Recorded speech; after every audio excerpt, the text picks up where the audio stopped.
Hey guys, and welcome to Quality Shot. I'm extremely excited to be joined by Gill, and we're going to be talking about Indian Wells, the ATP and WTA side. Gill, how you doing?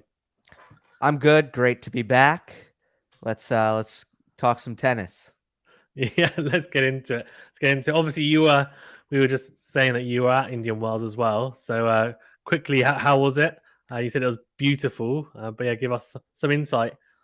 Yeah, that desert's something else. The landscape, and it's always you can always kind of see it. Sometimes you're on the grounds of a tournament and you have this kind of tennis bubble where you're not really feeling the surroundings.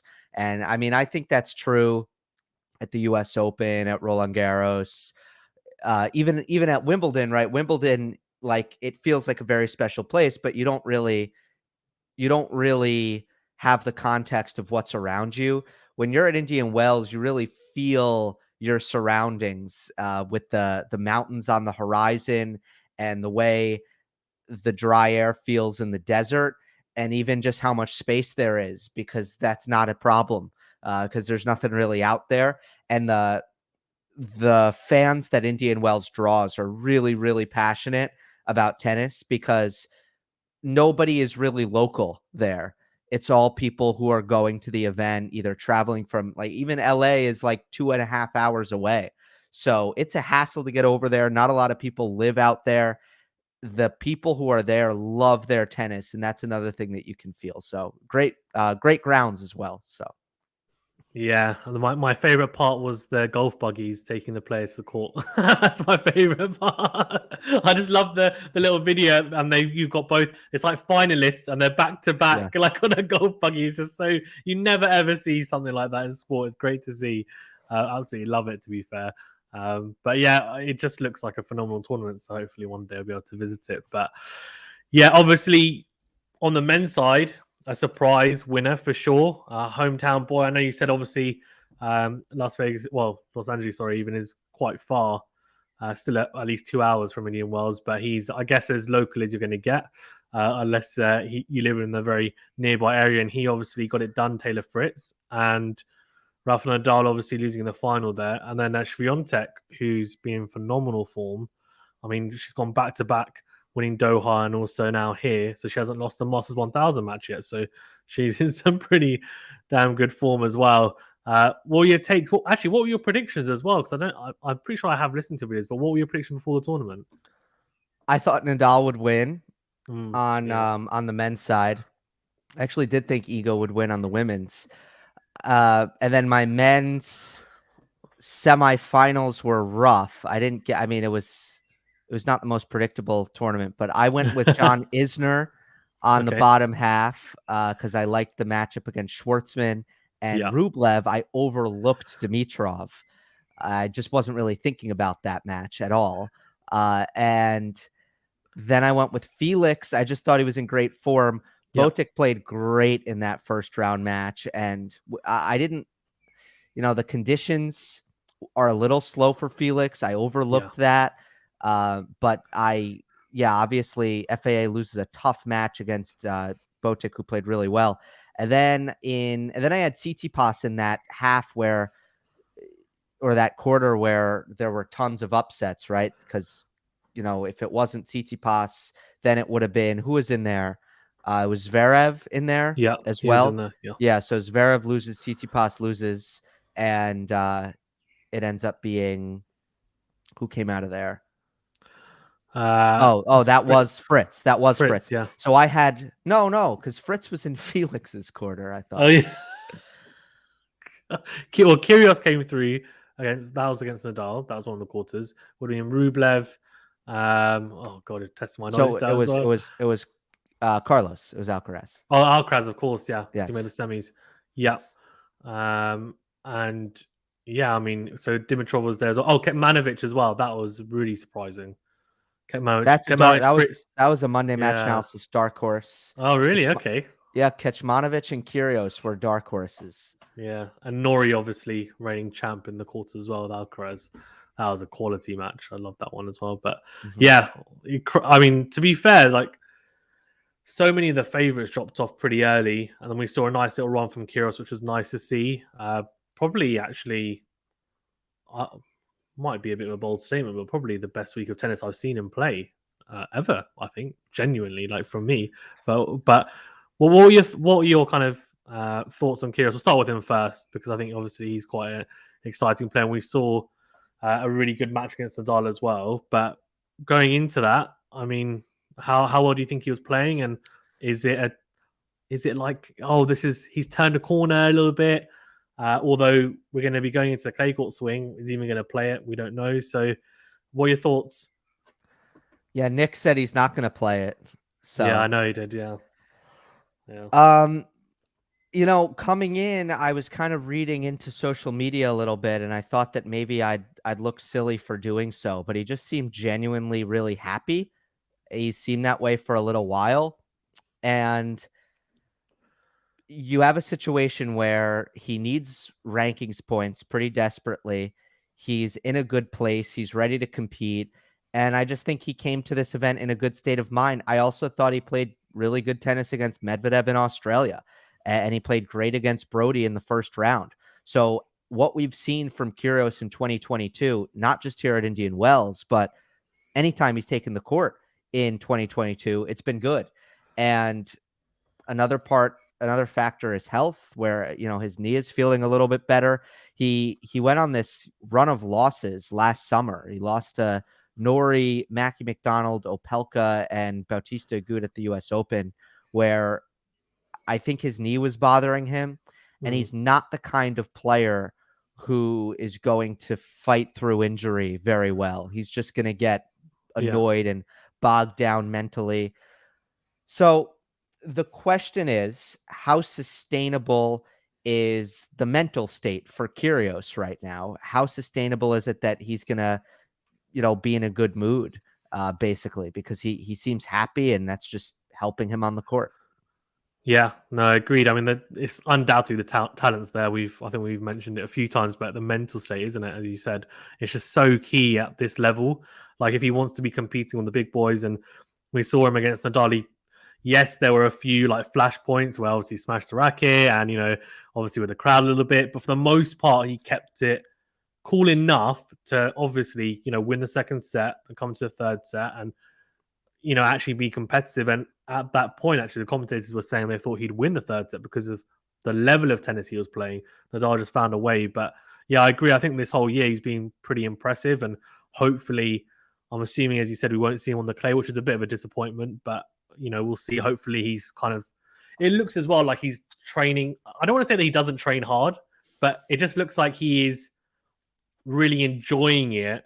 And on court, you can see that as well, because some balls which he wouldn't even bother chasing down when he try and hit, like, he'd hit a hot dog rather than kind of getting around it. He's actually getting around it now. He's actually believing, I think he always believed he could beat players, but he's actually wanting to win. The competitive edge is there, not just to say, I want to go out there and enjoy it, which is great, but I want to go out there and enjoy it and have fun and try and actually win matches and go as deep as I can.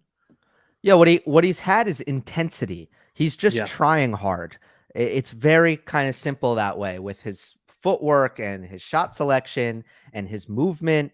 He's putting 100% effort in every match. And that was true against, again, Medvedev in Australia as well. And it was true against Nadal. Now, do I think he was feeling the stress mentally in that quarterfinal against Rafa? Yeah. Did he handle it well?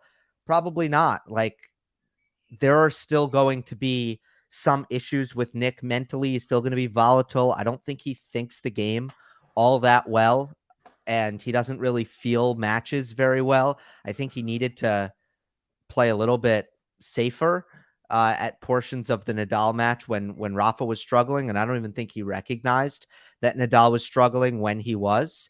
But the effort is there. The intensity is there. So even if the composure might never exist for Kyrgios. He might always be a total loose cannon, but he's going to be able to have success if the effort is there. Yeah, agreed.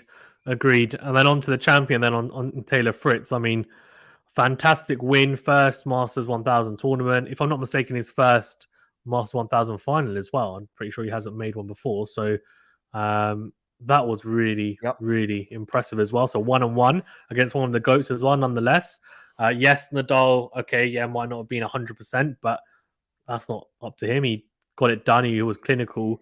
And what was really impressive, I thought, for me, was his semi-final against Rublev, who was on, I think, 11-match unbeaten streak. He'd Mhm. won multiple tournaments. I think went on that run since losing the final of Rotterdam to Felix. Went on this ridiculous run, did really well, I thought, in the semi-final. Won in straight sets in what was a real seesaw match. And then when it came to the final, commentators were saying, "Oh, Nadal's going to be, oh, he's going to be fine, and the pectoral muscle's fine, and all but Fritz's ankle looks quite ginger. I'm not sure how he's going to hold up." And he just came out, and it was like forehands at 90 miles an hour into corners straight away, broke Nadal, and then it kind of just from there on, he was just well, I don't want to say comfortable because of course there were competitive games, but in the end got it done in straight sets. So kind of he will be really happy with that.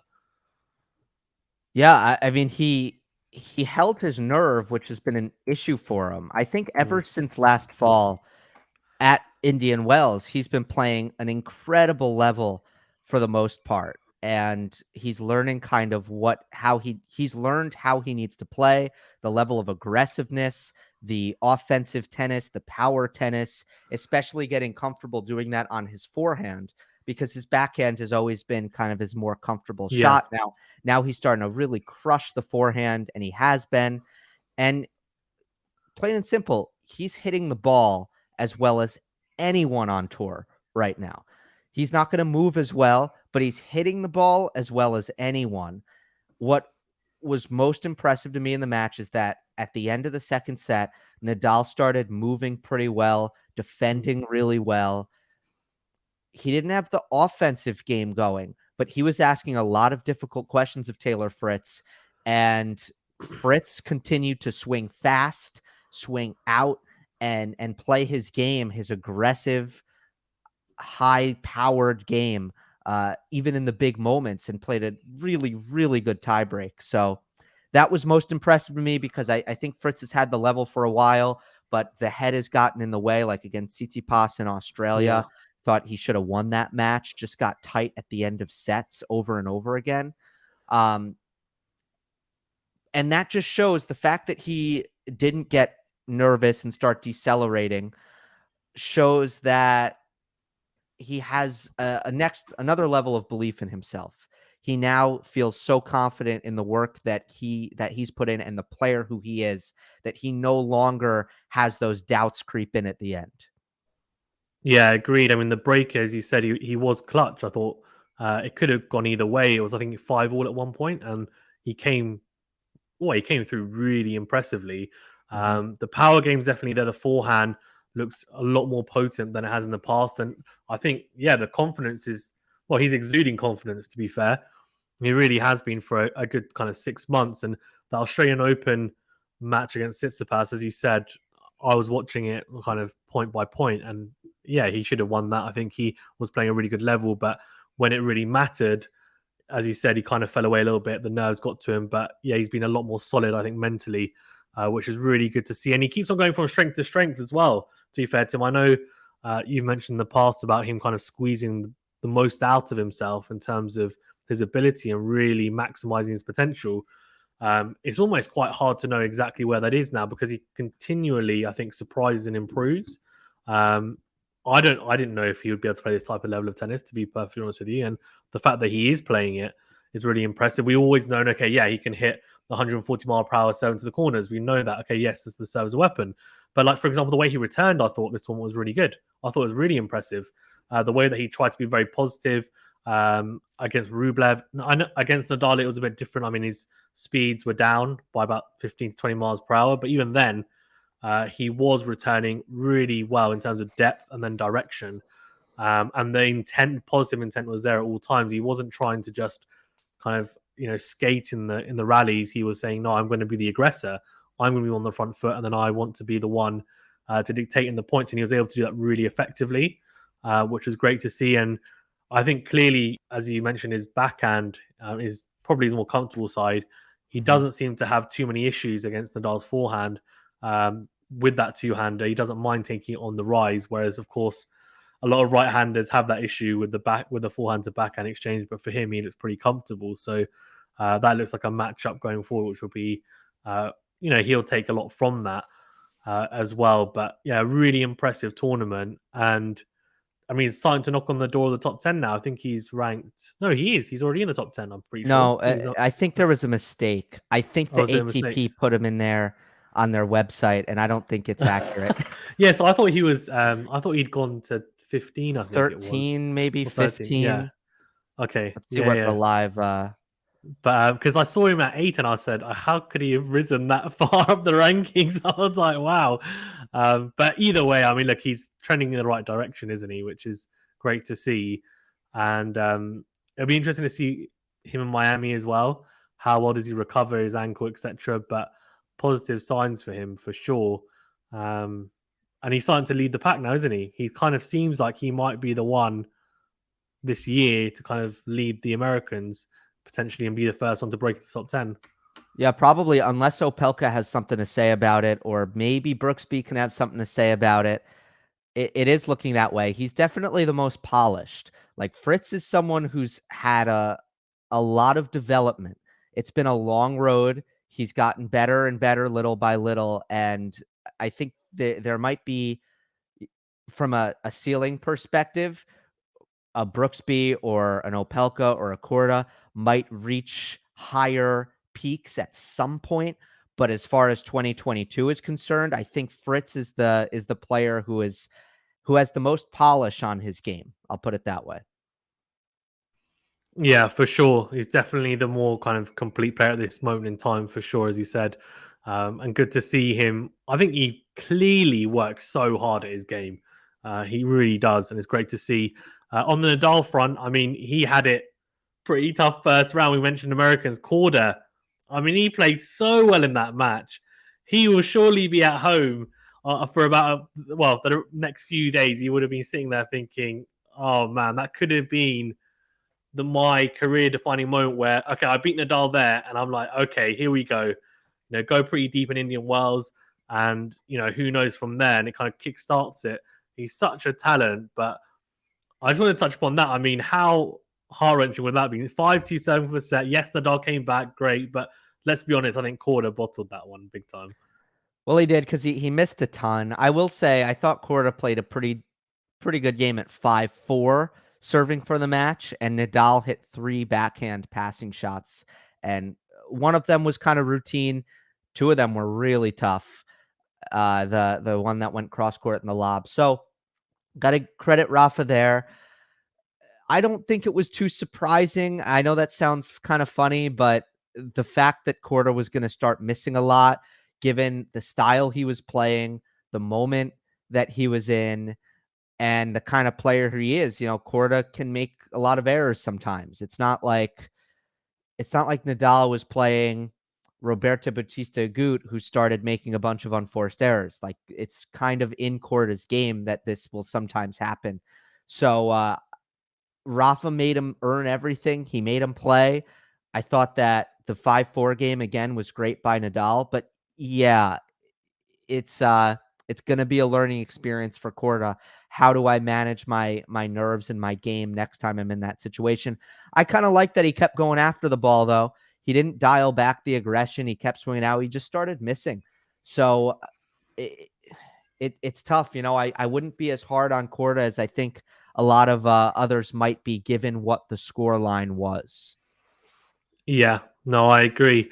I mean, it's positive signs in terms of the way that he played, but I think obviously the result would have hurt him, I think, mentally. So he'll get over that soon. He's young, Yeah. and hopefully he has that kind of marquee win to then propel him forward, because he's such a talent, and I do love watching him play, to be fair. But the run from Nadal was just so. I mean, he wasn't playing particularly well the whole tournament, to say the least. I mean, he wasn't really striking the ball too well. Didn't really have a lot of rhythm. I don't know whether. I know, obviously, in the end he had the pectoral issue, and he said that he had trouble breathing in the final. But it looked like there might be a slight issue with the foot, but he hasn't mentioned it, so I'm not going to say that that's the case. But the way he was serving, and it kind of slowed down as the tournament went on.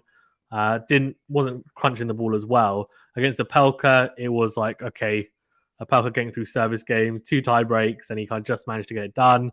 And then against Kyrgios, it could have gone either way. I think Kyrgios, if he'd maybe being as mentally astute as he was in the first and second set, he probably would have got through that, but he didn't manage the points well, as you said and mentioned previously as well. And then the Alcaraz one as well. I mean, Alcaraz at the second set, and you actually thought, oh, with this extreme conditions, Alcaraz actually seems to be enjoying it, but then Rafa found a way again. And that's, I guess, what great players do. But in the final, it was almost like that was one step too far. I mean, he's gonna miss Miami. He's gonna now focus on the clay court season. Will he be? I guess from a subjective point of view, I mean, I'm assuming he'll be disappointed. But were you surprised as well with the level he played at throughout the whole tournament, considering how well he's played throughout the year, or was it? It's just a matter of time it was going to start happening. Was I surprised that he wasn't at his best? Yeah, his level dropped. Yeah, I was surprised because Acapulco I thought was on the moon in terms of what he was doing. Thought that was basically 100% of what Nadal's abilities are in Acapulco. I guess I didn't take into account how different the conditions are at Indian Wells. You know, they're unconventional conditions that I've always thought intuitively that Nadal should like. It's slow, it's high bouncing. You'd think Rafa might like that. The variable that maybe people don't talk about as much are the tennis balls. The fact that Indian Wells is a pen tournament, and you can actually trace Nadal throughout his career actually complaining about the pen balls, including at Indian Wells in 2015. He did so again after one of his matches. I think it was against Korda this year, where he was saying, I'm not getting the feeling that I normally want to get with the balls. Obviously, it's the same for everyone. You figure it out. But at the same time, players have their preferences. And it seemed like Nadal couldn't consistently control his ground strokes when he was looking to attack with them, when he was looking to hit them as hard as he possibly can. And that was kind of a common theme throughout the tournament. At times, his serve was good. Like against Kyrgios in the third set, the serve really kind of got him out of that jam. The volleys got him out of the jam against Alcaraz. But if you're going to look at the baseline of his game, no pun intended, with his ability to hit dictating forehands over and over again, that was never really there all week long. And yeah, I wasn't expecting that. I thought that we'd get a better version of Nadal, and maybe it was the foot, maybe it was the pen balls, maybe it was fatigue. Who knows? Yeah, no, agreed. Well, have a nice little rest and hopefully be nice and fit for Monte Carlo, and we'll see what his schedule's like. But yeah, we'll see. We'll see. I'm assuming he's not going to miss any of the Spanish-based events. That's for sure in Barcelona. But Madrid, I can't see him missing those, but we'll see. In terms of, let's move on to the WTA actually. Well, actually, before we do, in the ATP, was there any, apart from, I know you mentioned Kekmanovic, but was there any surprising results or anyone that you thought did impressively well apart from Fritz in the tournament? Who impressed me? I thought, first of all, it was good for Rublev to transfer his momentum to a Masters event. I know, he loses as the favorite in the semifinals, but I didn't think I don't look at that as too bad a loss, even though emotionally I think there's still some development to be had for Rublev. I would say probably Dimitrov surprised me the most out of everyone, taking Djokovic's spot in the draw after the late withdrawal. He just seems to really like it at Indian Wells, and he takes out Isner, he takes out Bublik. Again, it's weird because it's slow and it's gritty, and Dimitrov generally plays a little bit better on a slicker, quicker, lower bouncing. But he loves Indian Wells. He always plays well there, and it was big for in terms of points. Not that the October Indian Wells points are going to be wiped off in October. So it's not like an immediate defense of points, but Dimitrov made the semifinal in the desert last year in October. So for him to make the quarters here, he really minimizes the amount of rankings points that he loses. And it was just a really rough start to the season. So we'll see if this tournament is going to get him out of the slump. Yeah, no Monfils win. Like I said Oh, to and you and Amy, but you played pretty well. Alcaraz just too strong, man. Too strong. oh yeah, so good. And then yeah, you had the upsets. You had Monfils beating Medvedev, so as Yeah, well. that was very interesting to watch. I mean, I haven't seen anyone dispatch Medvedev like that in a while. Just the way Medvedev lost. I mean, Monfils played. It was like, oh, okay, interesting. Normally expected to be the other way around. The way that it kind of unfolded, and Alcaraz impressive as always. Looking forward to seeing him in the clay court swing as well on onwards, because yeah, he's a talent. We could talk about him all day. He's just so good. Tommy Paul too, taking out Zverev, deserves a shout out. He's capable of great things when the forehand is on, and we saw it in that match. He's really another very talented American player. Yeah, yeah. In fact, I'm pretty sure wasn't he? I think he and Fritz were juniors at the same time, so came through at the same time. So Yep. interesting to see whether he can follow along the same trajectory at some point as well. But yeah, exciting talent as well. On the WTA side, then. So Swiatek, obviously the victor in the end, unbeaten in Master 1000 tournaments, and she, at 20 years of age, has already won a Grand Slam. I think it's 3 Masters tournaments. Yep. Wow. I mean, she she almost went through like a little slump. I felt in 2021. There was a period where she was losing and not doing as well as I thought she would do. Obviously, in the Australian Open, she made the semis but lost to Collins. She was the favorite there, but lost and lost in quite like bad fashion in the end. But she just picked herself up, dusted herself off, and said, "Let's go again." And she's adapted really well, I think, to the hard courts. No one really saw her as a hard court player a couple of years ago. Now she just is running through people like it's well, for fun really, and adapted her game greatly, really striking the ball well. Obviously a lot more variety than someone like Sakkari, but she did have a losing record of 1-3 as well going into the head-to-head. So a really impressive win and tournament as well for her. I mean, were you impressed? Very, very impressed. She has changed the way she plays on hard court. She's moved up her court position. She's flattened out her forehand. She has been more aggressive in her intention. And that's really, really hard to do for a 20-year-old to kind of change your identity like that. Not only is it hard to execute if you decide to do it, it's impressive that she even decided to do it at that age. It's kind of a time in most players' career where they're not making drastic adjustments. They're working on who they are as players and developing the skills that they already have. For Iga to believe in her team, her coaches, and herself enough to actually really start to play a different brand of tennis in order to improve her hard court results. That's the kind of thing that we see a player do maybe in their mid to late 20s, generally speaking. She's 20 years old and she's already like, I got to get better on hard court. What's going on? Completely making sacrifices and going against the instincts that she has developed as a player. And then she can execute it.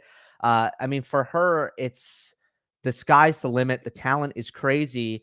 And it's been about the adjustment and then believing in herself, because there have definitely been times where she's gotten in her own head. She's very smart. She's an intellectual about not only off the court reading books all the time, but also about tennis and how she's doing and how she's playing. And I think there have been times where she has been an overthinker and she's gotten in her own head and she hasn't been confident in herself. When she has been confident, dare I say, she has been untouchable in that state. When she's played her best, she's been absolutely astonishing. And I just hope we get some good matches between Swiatek and Barty, both at their best at this point in time. Yeah, I agree. It'd be great to see them in full flow. It's almost like everyone was hoping for Osaka and Barty to kind of meet when they are both on form and top of their game. And obviously Osaka dropped off a little bit, but she will, I'm sure, come back into form. But at the moment, Swiatek's playing fantastic form. She's now number 2 in the world as well. So it would be number 1 versus number 2. And you just think in the clay court swing as well, it's a really tasty matchup for sure. So hopefully we do see it at least once during the clay court season. In terms of others, I mean, Sakkari made her first final. She's had a lot of semi-final heartbreak. I mean, obviously last year match point against Krejcikova, and then lost that 9-7 in the final set. I was doing the commentary for it, and I was thinking, oh my god, what's going on? She is in front, and then she just kind of, well, broke down a little bit. I think mentally she knew she'd been to a lot of semi-finals, and the pressure got to her slightly, I think, in that, and obviously losing to the eventual winner in the end. But she's made a lot of semis, finally made a final.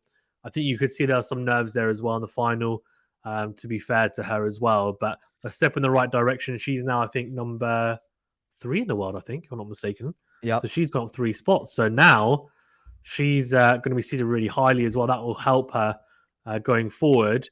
Were you impressed with her as well? I mean, she's very physical, isn't she? Yeah, I mean, she should be number 3 in the world with what she can do. She is probably. You think she's the fastest woman on tour? What do you think? Yeah. I think she's definitely I think she's the fastest and the fittest, probably. So. I think as well. To be fair, I think she. Yeah, fittest. I don't think anyone would argue. Fastest, maybe it's a tougher call, but I'd probably go with her. And not only is she fast, she's got a big first serve. Not the biggest, but definitely well above average. She's got a very damaging backhand and a big forehand as well on her. So she has the offensive capabilities, the defensive capabilities. It's just about shot selection, putting it together. And most importantly for her, it's holding it together mentally. And yeah, it's big for her to come through the semifinal that she did. And, Rybakina is a good win in the quarters as well. She beats Badosa decidedly in that third set 6-1. She's just fulfilling kind of her potential and executing the skills that she has. So it's great to see that, because I do think she's a very good thing for women's tennis in the things she does on the court, because when she's at the top of her game, it can be a pretty unique experience watching her. Yeah, fantastic energy. Really gets into it, gets stuck in, kind of wears the heart on her sleeve. She's a fantastic player to watch, very entertaining for sure. And yeah, I think hopefully this is now the start of something. She's higher ranked now. If there were any kind of issues with self-belief, that should be kind of dampened now. Given she's made the final, she'll know, okay, yeah, I deserve to be. I should be making and going deep really in any tournament I enter now. So that would be interesting to see how she now performs going forward. But yeah, I mean, she said, interestingly, before the final, said, I'm 27, said, I'm not old, but I'm not young either. She said, I should now be kind of coming into my own. I think she's right. She's now really reached her peak, or is in her peak. Mm-hmm. She now needs to, all the hard yards she put in early in her career, she now needs to kind of make count. And it needs to come to fruition now. So I think she knows now's the time really to go for it. So we'll see how she goes. She needs to play better on bad days. I think that's kind of the next step for her.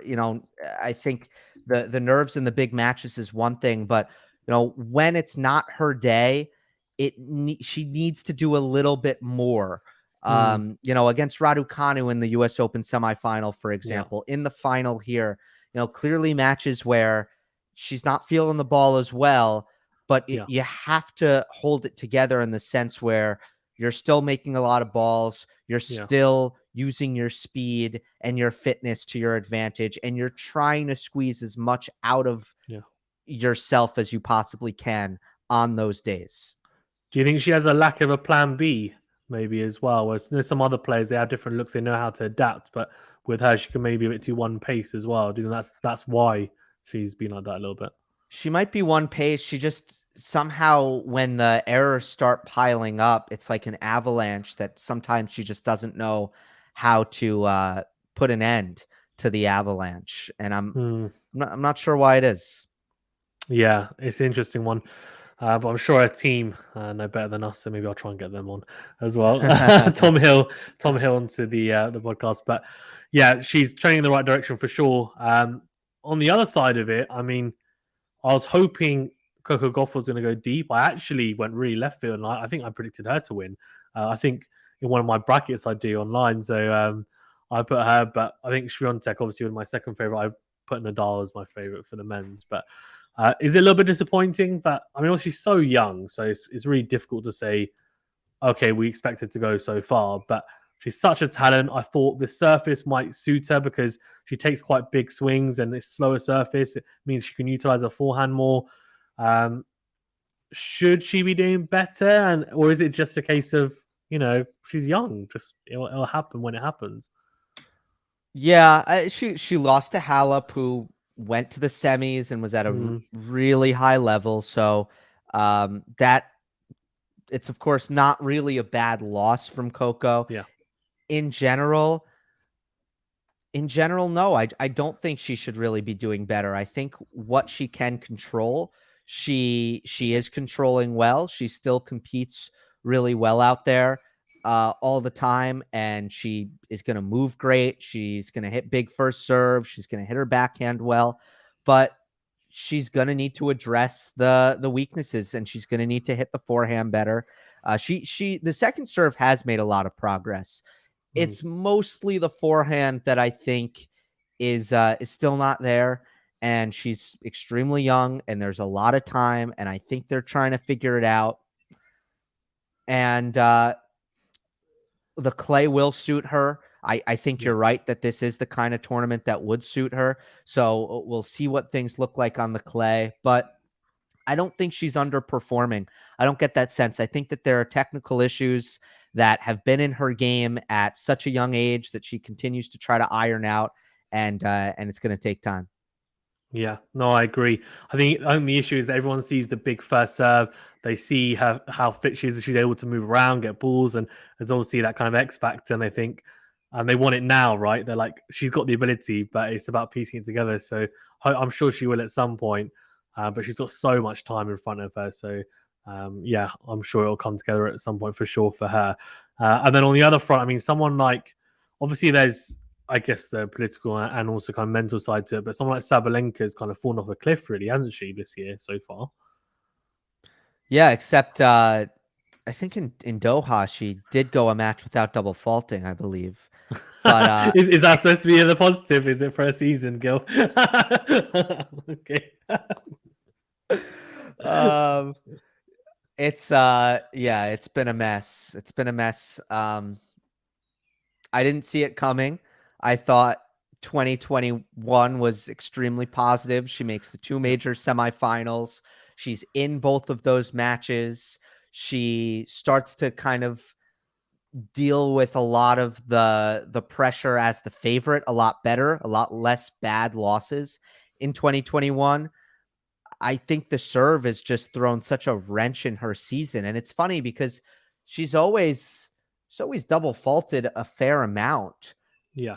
So it's not a completely new issue, but it reached kind of new heights. And I think so much attention has been put in that area where then you start kind of neglecting other aspects. But then again, she is the kind of player we've seen throughout her career that when it's bad, it's bad. When it's good, it's really, really good. Yeah. So would it be stunning to see suddenly Sabalenka goes from a terrible year where she's slumping to she's going to win a big title?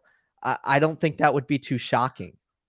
No, I agree. I mean, people forget she was number 2 in the world for most of last year. Like that's how well she was playing. So, and arguably, she probably should have made the final at Wimbledon. She against Pliskova, she was kind of in front in that semi, and then against Fernandez. I mean, Fernandez played some inspired tennis, so understandable. But again, like she's a favorite there. She's really upset after that loss. I remember because she knew it was a big opportunity. She wins that, goes into the final against Raducanu, and she would have been the overwhelming favorite.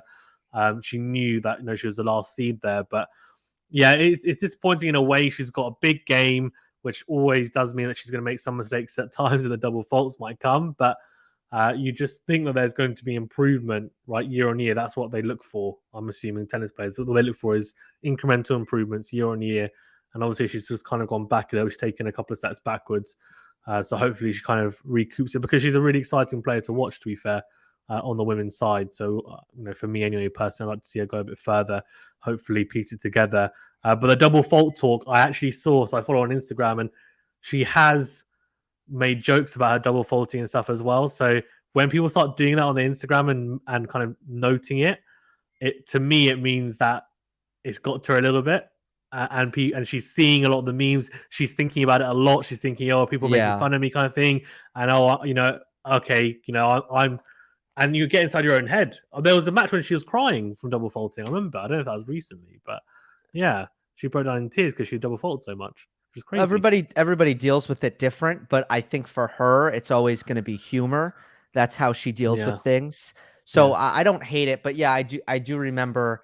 She even there's a match in Australia where I think she double faulted maybe 9 times or 8, and she, after the match, she was like, in the interview, she put her hands up to celebrate and said, I hit single digit double fault. So yeah, she's gonna joke around. It's just kind of how she rolls. I mean, she's quite a funny person, actually. Yeah, so she is. Yeah, I don't know. We'll see. The double fault talk continues until it stops. We'll see. As you said, you pointing out the fact that she went a match without double faulting, I think, kind of says it. But hopefully, she's back to near her best anyway at some point. The rest of the field, I mean, were you a little bit surprised when Kerber did pretty well in this tournament? I mean, she just seems to be having a bit of an Indian summer out of nowhere. It's really great to see as well. Former number one, former multiple Grand Slam champion. She was kind of in the abyss for a while. I think she fell outside the top 30 at some point.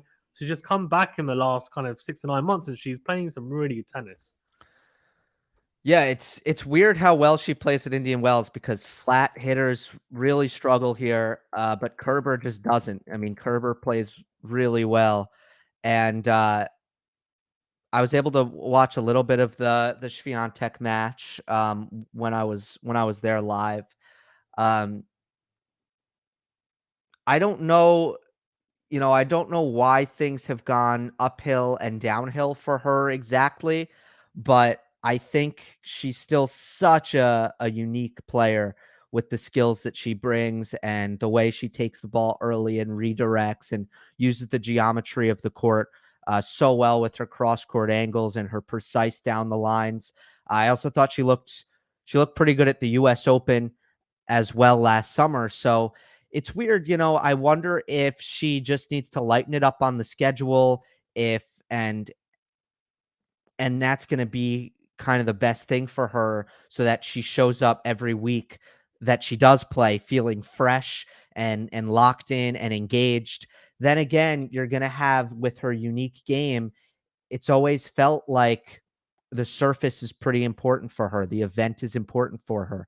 There are some tournaments where she just seems to always do really well, and there are others where she just seems to not do well, and that's something to continue to track. Yeah, I agree. It's a style of play, isn't it? Kind of counter-punching. Which is why it's actually slightly strange she does so well at Indian Wells. It's weird. So slow.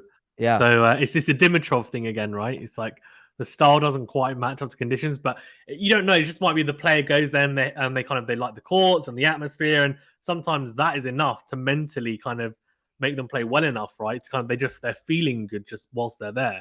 Yeah, that's what Grigor said. That's what Grigor said. He said, like, I just love it here, so that's it. And I think the question was open-ended. It was like, why do you play well here? And he wasn't like, I like the conditions. He was just like, I like the mountains. Yeah, exactly, right. So and that always supersedes the kind of style matchup, which is always great as well to see, because you see, and it doesn't. It's not logical, right? But it's great to see, because it is that kind of affinity to a place, which is great. And Paula Badosa played pretty well as well, obviously making the semis as well. And she is. It's great to see her. I think, coming into some form the last kind of 6 to 9 months as well, because she again had loads of issues. She was such a good junior, didn't manage to kind of do too much. Struggled with mental issues as well. Now she has kind of recovered. She's playing well. She's confident, and she did really well last year. She won Indian Wells last year against Azarenka in that great final. Made the semis here again. Went to 3 with Sakkari. She's looking pretty good, and I'm kind of fancy she might potentially win some major titles this year again. I feel she's a really, really powerful and talented player. I like how a lot of these younger players, a lot of the players we're talking about right now, are have very, very complete and elite level skills from an offensive and a defensive perspective. Badosa moves very well, and she has a big first serve, and she's got a great forehand and a good backhand. And Swiatek moves as well as anyone and also has that baseline firepower. And Sakkari has that, and Barty has that. I feel like there's been an era post Serena where I think the tour has actually lacked that there have been a lot of players who are much more offensively minded, some players who are more defensively minded. We know that the best players should have that two-way game about them. And I think Badosa does have that. I would like, and I do think the sky is the limit because of that. There's very few weaknesses and slash holes in her game. I really do love the way she serves. I think that's still underrated. And not only the first serve that she can hit the flat, she can hit the slice. She also has a kick serve, which a lot of players on the WTA side kind of would love to have. A kick serve that is difficult to attack. Very, very, very key for her. And she loves the clay. So it's a big couple of months coming up for her. Yeah, I'm really looking forward to it. And yeah, very well said about the serve. I mean, very dynamic, and it's such a weapon. It really is one of the best on tour, I think, on the women's side for sure. And she's definitely coming strength to strength. So let's see how she goes. In terms of like surprises, in terms of players that you thought did a bit better this tournament, I mean, I don't know if Halep is one because she's ranked outside the top 25, but obviously she's a Grand Slam champion and Formula number 1, etc. But I guess her and anyone else as well that you picked out and thought they had a good run. Yeah, Halep. I wouldn't say I was surprised by Halep. Petra Martic and Veronika Kudermetova are probably the two players who went deep that I might not have expected. Martic has really struggled. Has not been, I mean, she was top 20 for 2 years in I think it was 2019 and then 2020. She was in the top 20. And it's been rough for her since then. I mean, she's so much variety, heavy topspin on the forehand, a really good slice backhand, drop shots, net play. But it's a lot to put together for her. And sometimes the basics haven't quite been there. So Martic has a great run, and she's got a really entertaining game, I think is what I'm trying to get at. And I believe she did come through qualifying even to get here. And then Kudermetova has had a really hot start to the year again. She had a hot start last year in 2021 and just didn't keep up the pace. So now she's in the same position again. Yeah, no, agreed. Good to see some, not so well-known names, I think, kind of go deep as well. In these tournaments, there's always some great stories for sure. That's all in Indian Wells. Thanks very much, Gill. Appreciate it. Yeah, thanks very much, Gill. That's all from me. Is there anything you want to touch upon? No, we've hit it all. Fun as always. Always appreciate coming on here. Thanks so much, Gill. Really appreciate it, guys. Of course, as well, if you haven't already, which I'm sure you have, do check out Gill Gross on YouTube and also Gill_Gross on Twitter. I think on podcast platforms, Monday Match Analysis as well. If you don't mind as well, do drop us a like and subscribe. If you're watching on YouTube and any podcast platforms, do follow us. Well, if you're listening or watching, do follow us, subscribe, and I don't know, leave a review if it's on Apple Podcasts. But yeah, do appreciate it. Stay safe and well, guys, and we'll see you on the next video.